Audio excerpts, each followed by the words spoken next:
talk to you about this consultation I had yesterday with a potential client. The reason I want to talk about this consultation is because it might help people to avoid a lot of mistakes. Okay, this is a person who has a wife here in the US, a US citizen spouse. They file I-130. I-130 is approved. The person goes to counselor processing for the interview. The person is outside, right? And they're going through the interview. During the interview, they find out that the person had applied for a visitor visa prior to this immigrant petition. And on that visitor visa, the person said that he was married. And now he's confronted with an interview where he claims that he's married to a US citizen and he wants to immigrate.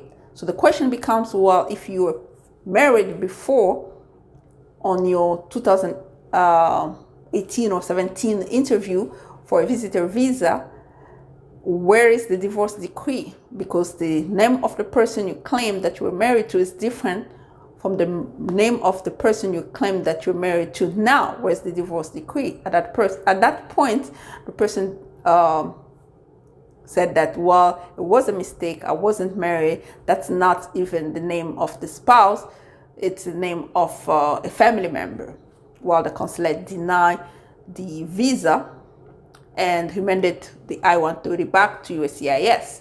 So at that point, what's going to happen? What's going to happen is, well, USCIS is going to intend to revoke I-130 petition to the spouse unless they present additional evidence.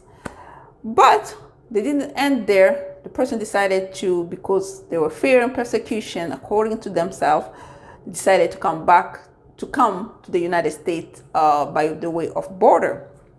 Unfortunately, the person came to the United States by way of border, arrested, detained, then released later, and they have to appear in court. But they were not paroled. Remember, in order to adjust status based on marriage or anything, you have to have been either admitted and inspected or paroled and inspected. The person was not paroled. On the notice to appear, it says clearly that you are not paroled, you are not admitted to the United States. The only thing you have here is to await your court hearing.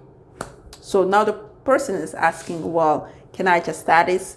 What should I do? Should I continue with my asylum petition? What exactly can you do? Well, at this point, the only thing you can do is continue with your asylum petition, because you cannot adjust status to marriage. Why? Because you entered the United States illegally without being paroled or admitted and inspected. So you cannot adjust status unless 245I applies. Now you only have to face immigration proceedings and defend your asylum claim. But just be aware that all the misrepresentations prior to you coming to the US, it's going to weigh a lot on your asylum claim. So we have to basically defend that too, right? So now the asylum in question becomes difficult to defend due to your own credibility, lacking credibility. I was married, I wasn't married, now I'm married to this person. What about the previous marriage? Why did I lie on the application? So those are the questions and the questions that ICE will ask, and those are the questions that we have to be able to respond. So this is something to avoid if you can avoid it, because eventually if the person had avoided this, what was going to happen is they were going to send the intent to revoke I-130 to the spouse who's in the US citizen, and the spouse was going to respond to it.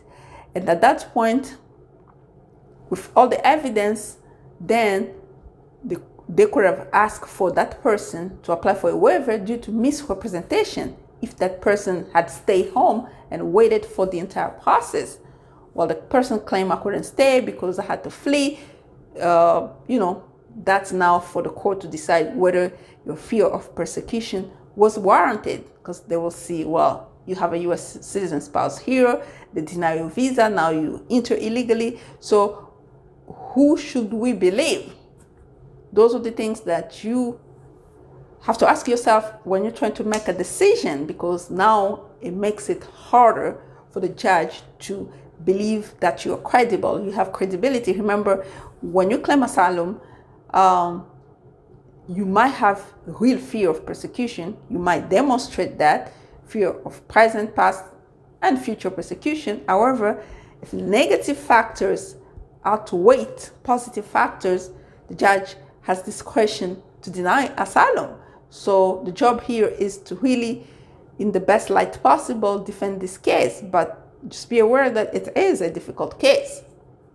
But we don't, back off from challenges. We embrace challenges. But if we have to go in retrospect and advise a potential client, if they had stayed home, we will suggest that wait if you can, travel to another country perhaps, wait if you can, let's wait for this I-130, let's demand that I-130 to be remanded back here to USCIS, let's respond to the intent of notice to deny. That way we can file for a waiver if warranted under your situation, because that's how the procedure was going to play out later on. But now that you're here illegally facing deportation, very difficult. If you need a consultation, we always suggest that you do a consultation prior to making a decision. Why? Because you can avoid a lot of things, a lot of small mistakes.